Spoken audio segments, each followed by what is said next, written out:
Good morning, or depending on when you're watching this, good afternoon, good evening, or good night. My name's Ross, and as always told, out of Voice of Radio. So today we need to look at another incredibly interesting card from Night Wanderer in Japan, Shrouded Fable over here, and a ridiculous illustration rare to go along with it. What am I going to do? They keep revealing cool stuff. So I have to keep showing you the cool stuff. Do I want to keep showing you the cool stuff? Yeah, I really do. We're going to be talking about Haxorus today, and Haxorus is awesome. Very good card. One that I'm a huge fan of. And I did the translation like I tend to do nowadays, all by myself. And I'm very proud of myself for doing so. So what do we have from Haxorus? Well, we got a big Pokemon, Dragon Pokemon, 170 HP, no weakness, single fighting energy. If the defending Pokemon has any special energy attached to it, instant KO. No ifs, no buts, no maybes, no mucking about. If the defending Pokemon has any special energy on whatsoever, instant KO. I love this. This is very, very cool. And it's not the first time we've seen something along these lines from a Haxorus, because the one from Plasma Blast had Strike of the Champion, what a name. If the defending Pokemon is a Team Plasma Pokemon, it is knocked out. If the defending Pokemon is not a Team Plasma Pokemon, this attack does nothing. So, yeah, Haxorus kind of likes the whole instant KO thing. No mucking about, let's just go and get them kind of thing. And you know what? I'm here for it. This seems really cool. So the question then becomes, is it relevant enough in this metagame? Now, this is a good attack. I feel very confident saying this is a good attack. Single energy, instant KO on anything with special energy attached. The question becomes, in this metagame, do we have enough decks against which this is going to be amazing? Because as a Lugia counter, this is phenomenal. Because Lugia, of course, uses Archeops, and Archeops accelerates energy, but only special energy, so that's an absolute no-brainer. Against Lugia Archeops decks, which are a big part of the metagame, this is going to absolutely own. But what about other decks? What have we got in terms of having lots of Pokemon around at the moment with special energy? And the answer is... Like, Pidgeot Control's come around lately as a very big deck. That's just one in LA. And they play some special energy, but not very much. And they play basic energy as well. So they can probably just afford to just use their basic energy most of the time and just avoid this altogether. And the problem is there's a lot of decks out there like that. Golden Go, yeah, they're just going to be using basic energy here. There's like no chance of them using special energy. Little bit sad. Chien-Pao decks, very deliberately, and they can only accelerate water energy, regular water energy, not special. So there's basically no chance of them using any special energy either. Gardevoir decks, again, are accelerating basic psychic. So there's no chance of them using any special energy. And they might not be the biggest decks around, but the point is, they're decent, viable decks that will not be playing any special energy whatsoever. And that's a little bit of a problem. Future Box decks, well, they're going to be playing lots of Iron Hand, so it's going to be basic lightning energy all the way. Like, all the way is going to be basic lightning energy, so they're not going to be playing any either. And then we get to stuff like Dragapult. Now, Dragapult isn't actually out yet. Well, I mean, it is out, but it's not legal till NAIC. But it is legal over in Japan.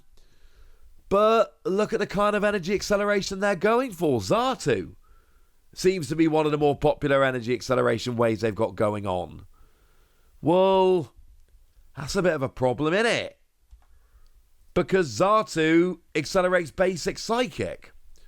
So there's no way you're going to be using special energy very much in that build of the deck. Some of them just go for Turbo Energize, just as a tool card. But again, that accelerates basic energy. So the reality is Dragapult decks probably aren't playing special energy. Teal Mask Ogerpon accelerates basic grass. So all of those Raging Bolt decks that are really rising up fast at the moment, if you're following stuff online, they look like they're going to be a real player come NAIC, but they're going to be using basic energy as well. Charizard decks still holding on, still being pretty big. The problem with Charizard decks is they accelerate basic fire when you evolve up. So, yeah, they're not going to be playing much special energy. There are too many decks around at the moment that basically just do not play special energy. And if we look at the top 8 of like Sapporo Champions League, for instance, that was a Champions League they had in Japan, basically in the NAIC format. The whole top 8, basically, outside of one Lugia, which I've already said is basically free at this point, outside of Lugia, there's just not really much special energy around. Like, you'll see a little bit of double turbo energy being played for Iron Hands, for instance, just to speed things up in some decks, which is nice. And Jet Energy is making a little bit of a cameo in some decks. But you don't need to play Jet Energy. It's a nice little bonus, but it's not an energy that absolutely has to hit the board. If we end up in a special energy heavy format, this is phenomenal. It's Beedrill. It's literally Beedrill. Remember how good Beedrill was? Now, admittedly, Beedrill could also be cheated into playing not as a stage 2, so yeah, fine. It's Beedrill from Battle Styles. And we did have Mustard that could cheat that into play, so you didn't have to do the whole traditional stage 2 thing.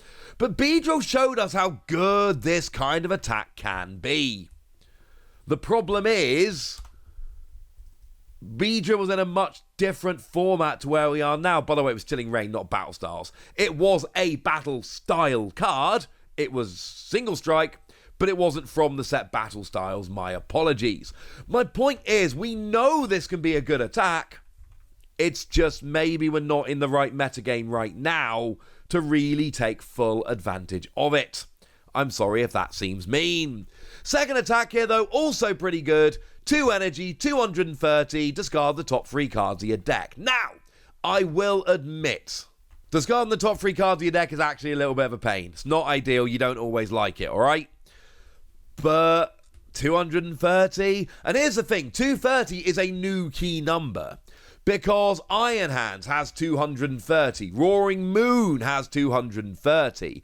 For a long time, 220 was the magic number. 220 was what you needed to do to KO basic Pokemon V, but then we moved on to 230. You're not really getting stage 1 EXs, you're Dragon, so you're not hitting anything for weakness, but Pokemon V plus basic EXs, plus single prize Pokemon, all being taken down in a 2 energy attack? Yeah.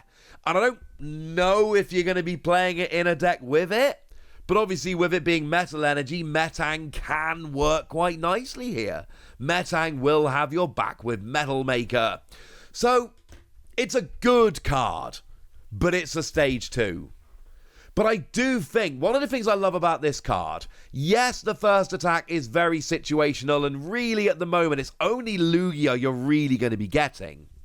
But maybe the metagame moves in the future, and even if it doesn't, you add a second energy and it's 230.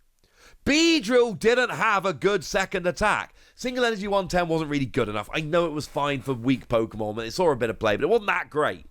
This is. It's a stage 2. If you can get it evolved, it's really good. I'm giving it an overwhelmingly tentative 4 Wassies, which already feels too high, but I've said it now. I love the first attack, but only in certain matchups. I really like the second attack, but it's a stage 2. But 170 HP, no weakness, hitting 230, instant KO on Pokemon with special energy attached. You can't tell me there's not potential here. But also, I think we need to have a quick chat about Fraxure, because it's got an illustration rare. Yay! Axio has 70 HP and is otherwise terrible, but Fraxure here, it's actually a decent card. 2 energy, 80 damage, discard the top card of your deck. I'm not saying this is good, but I am saying you do 80 damage on a stage 1, which is enough to KO a lot of evolving Pokemon or little support Pokemon. Not great, but sometimes useful. And then we've got an ability which prevents effects of items and support cards done to this Pokemon. It's actually really nice. That's a really, really nice bonus. Again, I'm not claiming this is some kind of like absolute powerhouse card, but I am saying your opponent cannot use Ghetsis to drag it into the active and KO it if it's sitting on your bench. They can't use Crushing Hammer to try and get rid of the energy you've stashed on it before it comes into the active. It's not a reason to play the card by any stretch of the imagination, but it is a really nice handy bonus. Getting that protection from cards like Crushing Hammer and Boss's Orders, yeah, that'll work really rather nicely. It is a good reason. And look, most of the time you probably want to try and rare candy anyway. But if you don't rare candy, if this is more of a support Pokemon or you're having a slower start to the game, you can evolve up into this knowing it's not getting dragged in the active. It's not having the energy removed by something like Crushing Hammer. And you know what? That's a nice, handy little bonus. Right, there we go. That's what you need to know about these cards. So now it's over to you guys. Tell me which of them excite you. Tell me if you think Haxorus has a whole bunch of potential. Tell me how much you love the illustration. I haven't really talked about the illustration rare here, but I adore the artwork. It's absolutely ridiculous, over the top stunning. And Minami Take has just done a ridiculous job here, and I love it. One day, I hope to be as content as that Fraxure is in this picture. So yeah, go nuts in the comment section, but be nice! And then make sure you like this video, subscribe to this channel, follow me on Twitter at TheWasi.